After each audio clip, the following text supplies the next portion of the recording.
Oke, baik. Kali ini kita akan coba membahas tentang soal-soal di kuisis yang pernah Mister kasih. Nah, sekarang kita akan membahas pertama adalah soal pertama ya. Di sini ada grafik. Jadi yang ditanya adalah berapakah arus listrik maksimum ya. Ya, yang terbaca pada grafik. Nah, kalau dalam sinyal AC itu kan namanya sinyal sinusoida. Biasanya bolak-balik ya, dari atas sampai bawah gitu ya. Nah, kita perhatikan dulu di sini terdiri dari, kalau garis ya, kita buat garis secara vertikal dengan secara horizontal. Nah, di sini ada nilai tengah ya, arusnya itu 0, dan ke atas ada yang namanya 10 ampere. Nah, kita lihat batasannya yang puncak daripada gelombangnya. Nah, seperti ini. Jadi yang bawah juga sama, puncaknya adalah minus 10. Jadi satu gelombang penuh ya ini ya. Jadi nilai untuk arus listrik maksimum itu adalah pada titik puncak dari gelombangnya, yaitu 10 ampere gitu. Nah, kalau kita lihat jawabannya, maka hasilnya adalah 10 ampere gitu. Oke, baik. Soal selanjutnya, di sini manakah pernyataan berikut yang benar gitu ya. Kita hapus dulu. Oke. Nah, kalau kita perhatikan dari gambar, di sini ada arus dan ada tegangan. Arus itu dengan warna biru dan tegangannya warna orange. Nah, kita perhatikan sama-sama untuk beberapa optionnya ya. Nah, di sini ada pertama adalah tegangan listrik maksimum sebesar 5 volt. Nah, tegangan ya, tegangan 5 volt. Kita coba lihat tegangan. Tegangan ini kan garisnya orange nih. Kita lihat puncak dari gelombangnya adalah berada di 10 ampere, 10 volt. Nah, berarti pernyataannya adalah salah. Terus berikutnya ada arus listrik maksimum sebesar 10 ampere. Arus listrik I maksimumnya ini 5 ampere. Berarti salah. Seharusnya 5 ampere. Gitu. Nah, ini berikutnya. Saat T sama dengan 3 second, arus dan tegangan listrik bernilai minimum. Nah, di sini waktu ya. T, V dan I terhadap waktu. Berarti yang ini horizontal, ini adalah waktu. 0, 1 detik, 2 detik, 3 detik. Nah, saat 3 detik dia berada pada nilai minimum. Nah, ini memang kondisinya di bawah, tapi dia bukan minimum. Oke. Yang minimum itu adalah letaknya di 0. Nah, jadi ini pernyataan pasti salah. Oke. Nah, terus berikutnya, saat T sama dengan 2 second, arus dan tegangan listriknya bernilai maksimum. T sama dengan 2 second. Nah, ini arus dan tegangannya berada pada minimum karena nilainya adalah 0. Jadi ini salah. Gitu. Nah, dan berikutnya, saat T sama dengan 2 second, arus dan tegangan listrik bernilai minimum. Nah, benar. Karena dia bernilai 0. Nah, jadi jawabannya adalah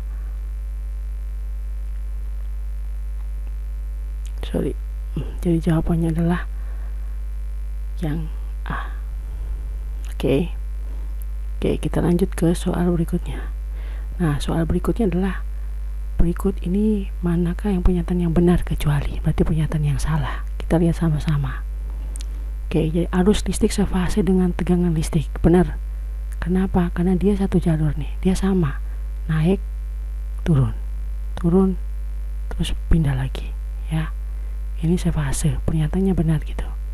Saat T 2 second, arus listrik bernilai minimum. Benar. 2 second nilainya minimum, ada itu 0. Oke. Saat T 1 second, tegangan listrik bernilai maksimum. T 1 second, tegangan listriknya bernilai maksimum. Nih, benar. Oke. Jadi serangkaian listrik bersifat resistif. Ya, resistif itu adalah saat I sefase dengan V. Oke.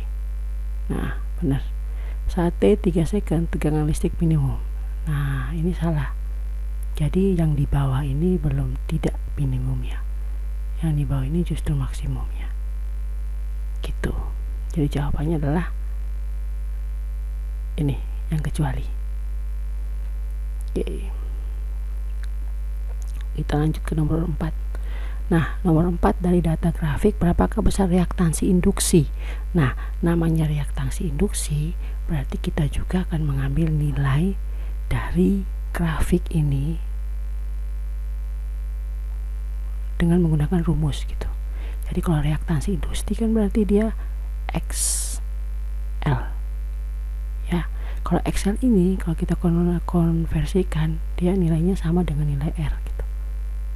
Oke. Nah, karena dia grafiknya ini berbentuk grafik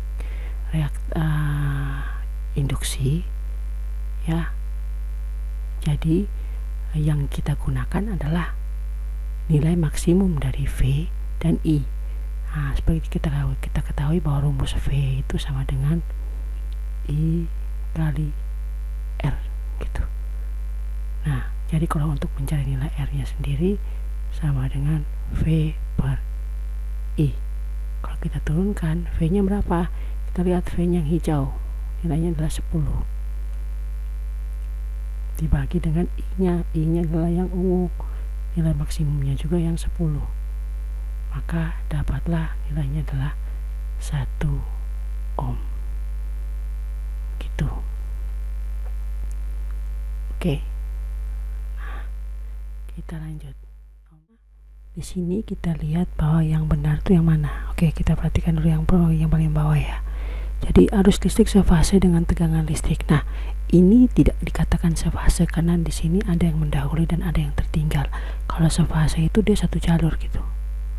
Contoh gini ya. Nah, satunya gini juga. Nah, itu satu jalur. Itu sefase. Kalau yang ini ada yang mendahului gitu. Jadi tidak benar. Terus yang kedua, arus listrik mendahului tegangan listrik. Nah, kita lihat di sini. Di sini sangat jelas terlihat bahwa yang mendahului itu adalah tegangan. Oke. Kenapa? Karena kita lihat di sini. Di sini dia yang duluan mencapai maksimum, baru I-nya. Nah, ketika V-nya maksimum, I-nya 0. Gitu. Ya, di sini yang terlihat adalah V yang terlebih dahulu gitu. Bukan arus. Oke, terus berikutnya arus listrik maksimum terjadi saat T 2 second. Arus listrik ya, arus listrik maksimum T 2 second. Nah, ini nilainya 0 ya, jadi salah. Oke. Jadi ini seharusnya minimum ini. Oke, arus listrik minimum terjadi pada saat 3 second. Arus listrik 3 second. Nah, justru saat 3 second nilainya adalah maksimum. Oke. Salah. Dan berikutnya tegangan listrik minimum terjadi saat 1 second tegangannya. Nah, ini nilainya adalah 0. Jadi tegangan ini yang benar. Gitu. Oke. Nah, next. Kita akan bahas soal berikutnya. Jadi di sini contoh sumber arus listrik bolak-balik ya. Nah, di sini arus listrik bolak-balik di sini berarti bisa dikatakan sebagai nilainya AC. Oke. Nah, seperti kita ketahui bahwa sumber arus listrik itu bisa dari AC dan bisa juga dari DC. Nah, sedangkan yang ditanya adalah AC. Nah, kita lihat nih, kalau baterai ini hanya menghantarkan DC. Elemen volta juga sama, mirip baterai antara mengantarkan DC. Aki juga sama, DC karena terbatas kecil. Nah, resistor bukan sumber ya, dia penghambat. Nah, untuk yang bolak-balik yang menghasilkan sinyal fasenya seperti ini, itu adalah hanya generator saja. Oke, jadi jawabannya adalah generator. Gitu. Oke, next. Nah, berikut ini yang bukan bagian dari generator adalah, jawabannya adalah trafo. Kenapa? Karena trafo ini memang bagian yang berbeda di luar daripada generator. Kenapa? Kalau rotor ini adalah bagian di mana yang berputar, di dalam generator tersebut. Terus stator ini bagian yang diam atau asalnya dari statis. Terus slip ring ini biasanya penyekatnya yang untuk menghantarkan arusnya. Terus kalau magnet ini adalah yang menimbulkan fluksnya. Jadi penggunaan magnet dengan kumparan. Nah, jadi ini semua ada kecuali trafo. Gitu. Next. Nah, syarat terjadinya frekuensi resonansi. Nah, frekuensi resonansi terjadi ketika ada persamaan antara resistansi induktif dengan resistansi kapasitif. Induktif dengan kapasitif. Itu yang namanya frekuensi resonansi. Ya, sedangkan yang lainnya enggak. Kayak contoh, kalau XL lebih besar dari XC berarti dia bersifat induktif. XL lebih kecil dari XC berarti bersifat kapasitif. Seperti itu, ya. Jadi yang berresonansi itu hanya XL dan XC.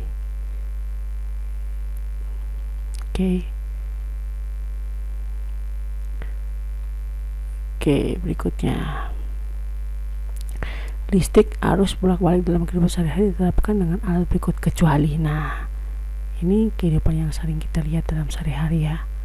Jadi setrika kalau menghidupkan pasti butuh AC, dicolok. Kipas angin juga butuh AC, tergantung ya. Kipas angin ini bisa tergantung option juga. Ada yang sekarang udah DC pakai aki pun bisa gitu. Terus pompa air udah pasti otomatis butuh tegangan yang besar ya. Jadi dia menggunakan AC dan juga lampu. Lampu ini juga sebenarnya agak rancu ya. Bisa lampu LED juga bisa kan. Bisa menggunakan DC juga. Jadi ini bisa AC atau DC gitu ya. Nah, kalau handphone memang dia menggunakan baterai bahannya. Jadi kalau baterai ini pasti menggunakan DC. Gitu. Ya. Next. Nah, di sini ada televisi tertera ketentuan 220 volt AC, 60 watt dan 60 Hz. Pernyataan berikut yang berhubungan dengan ketentuan tersebut adalah, nah kita coba lihat. Yang pertama, tegangan listrik maksimum yang boleh digunakan adalah 220 volt AC. Nah, ini bukan tegangan maksimum, tapi tegangan efektif. Ya, jadi sudah salah. Jadi sebenarnya kita boleh aja diberi di atasnya, itu boleh, masih bisa ditoleransi. Terus frekuensi arus listrik bolak-balik yang baik untuk televisi adalah 60 Hz. Ya, frekuensi yang baik adalah 60 Hz. Benar, karena sudah tertera di sini. Terus tegangan listrik rata-rata yang boleh digunakan adalah 220 volt AC. Nah, tegangan listrik rata-rata ini bukan tegangan listrik rata-rata. Ya, sudah dibilang tadi, ini adalah V efektif, tegangan efektif. Jadi salah. Terus yang keempat, tegangan listrik efektif yang boleh digunakan adalah 220 volt AC. Benar. Jadi pernyataan yang benar adalah 2 dan 4 gitu. gitu ya. Oke.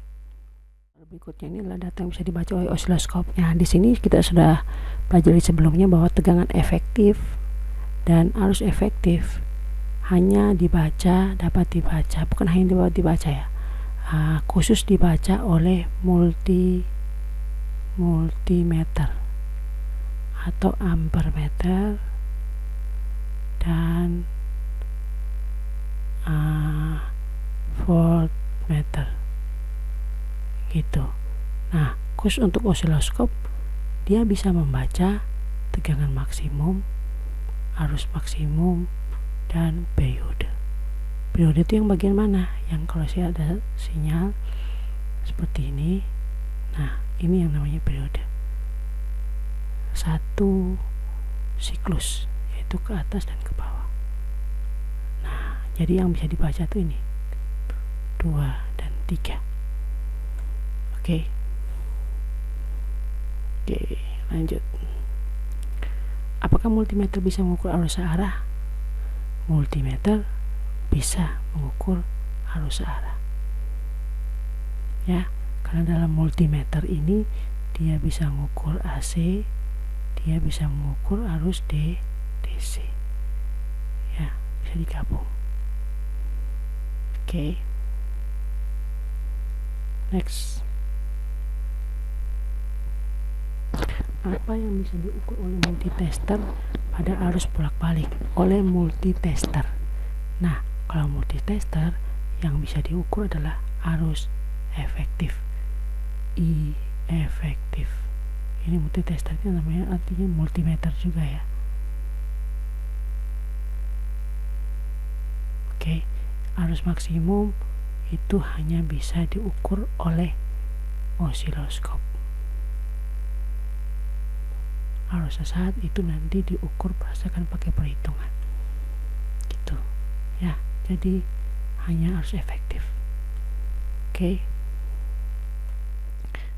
next, ada resistor ya, yang berguna untuk mengatur besarnya arus tegangan pada komponen lain agar sesuai spesifikasinya dan keperluannya. Jadi resistor itu dasarnya itu adalah dia penghambat ya, penghambat. Nah, kalau penghambat itu, bisa kasih contoh ya. Misalnya di sini ada R, terus di sini ada lampu, terus di sini ada sumber gitu ya. Nah, misalnya lampunya adalah 12 volt. Sumbernya adalah 12 volt gitu ya. PS-nya. Terus di sini ada lampu. Nah, resistornya kalau 1 ohm. Lampunya dibandingkan dengan yang 100 ohm misalnya. Nah, otomatis yang lebih terang adalah 1 ohm dibandingkan dengan yang 100 ohm. Kenapa? Karena memang dia sebagai penghambat jalannya arus gitu. Nah, jadi pernyataan yang mengatur besarnya arus atau tegangan pada komponen lain sesuai dengan spesifikasi adalah betul gitu. Oke. Next, kapasitor berguna untuk mengalirkan muatan. Jadi di sini kapasitor tidak mengalirkan muatan ya, tapi dia menyimpan atau menyaring ya, bukan mengalirkan ya. Oke, next. Kapasitor diberi tegangan searah, maka setelah kapasitor penuh muatan, arus akan mengalir pada rangkaian. Nah, di sini kalau kita lihat berdasarkan prinsip dari kapasitor ya, I itu pasti mendahului V. Jadi kalau dalam gambar tuh gini ya, ini untuk yang V, terus I nya duluan ya. Nah gitu, jadi tidak benar kalau dikatakan bahwa tegangan penuh dulu baru arus mengalir. Jadi arusnya yang duluan. Jadi jawabannya adalah salah. Oke. Next. Apa yang menyebabkan pada kumparan timbul hambatan ketika diberi tegangan bolak-balik? Nah, berdasarkan prinsip dari Faraday ya. Ini kalau prinsip dari Faraday itu bahwa akan menimbulkan ketika sebuah kumparan dilalui, maka dia akan menimbulkan arus induksi. Arus induksi ya. Nah, arus induksi yang menentang penyebabnya, makanya muncullah R-nya. Itu. Jadi yang benar adalah yang A. Oke. Next. Ketika kumparan diberikan tegangan, apakah saat itu seketika ada arus listrik? Nah, prinsipnya lagi kita lihat nih. Untuk kumparan itu kan berarti induktansi. Nah, kalau induktansi prinsipnya adalah V mendahului I gitu. Jadi bukan barengan. Oke, V mendahului I. Jadi jawabannya adalah salah. Kalau yang seketika itu juga itu yang namanya resistif, bukan induktansi. Gitu, yang namanya resistansi ya. Oke, next. Oke, manakah pernyataan yang benar? Nah, kita coba lihat ya. Pada resistor murni arus terlambat terhadap tegangan. Nah, ini salah nih. Resistor murni itu adalah dia satu fase. Ya, satu fase I dan V. Oke. Terus pada induktor murni arus mendahului tegangan. Induktor. Kalau induktor itu bukan arus yang mendahului tegangan, tapi V yang mendahului I. Oke. Nah, yang mendahului arus yang mendahului tegangan adalah yang kapasitor murni. Gitu. Ya. Jawabannya. Oke, next. Pada saat induktor diberi tegangan, maka pada saat itu mengalir arus pada induktor. Nah, seperti yang tadi ya. Kalau induktor itu V mendahului I. Ingat ya, V mendahului I. Jadi pada saat induksi diberi tegangan, maka pada saat itu mengalir arus. Salah ya, salah. Ini prinsipnya itu adalah bukan induktor tapi resistor. Gitu. Salah. Oke. Lanjut. Pada saat tombol tuning radio diputar untuk memilih frekuensi, maka yang diputar sesungguhnya adalah resistor variabel. Oke. Kebanyakan ya, kalau macam volume itu biasanya yang digunakan adalah resistor variabel. Kenapa? Karena dia yang mengatur besar kecil ya. Besar atau kecil suara. Nah, dalam hal ini kalau suara itu berarti berhubungan dengan tegangan gitu ya. Nah, tegangan atau arus. Nah, jadi resistor variabel itu yang mengatur. Tapi dalam konteks yang ini, kalau udah hubungannya sama frekuensi gelombang, maka yang diatur itu adalah kumparannya. Gitu. Nah, kumparan ini tidak diatur oleh resistor variabel. Gitu. Nah, jadi jawabannya adalah salah. Oke, next. Pada rangkaian seri RLC, energi listrik berubah menjadi energi panas pada komponen resistor. Nah, biasanya kebanyakan rangkaian kalau ketika ada resistor dan dilalui oleh arus dan tegangan, ya, gini ya, lampu, biasanya dia akan menghambat, ya, menghambat. Nah, cara menghambatnya itu berarti dia akan menahan energinya. Nah, jadi efek daripada resistor ini adalah energinya akan berkumpul dan menjadi energi panas, gitu. Jadi benar bahwa energi listrik berubah menjadi energi panas, gitu, ya. Oke, lanjut. 27. Pada rangkaian seri RLC, energi listrik berubah menjadi energi panas pada komponen induktor dan kapasitor. Nah, kalau yang ini tidak, ya, bukan energi panas lagi, tapi mereka tidak menyimpan, mereka hanya menyimpan muatan kalau kapasitor. Sedangkan kalau induktor dia menghasilkan flux, jadi tidak ada energi panas yang tersimpan atau prosesnya dialami oleh induktor dan kapasitor, gitu, ya. Oke, next.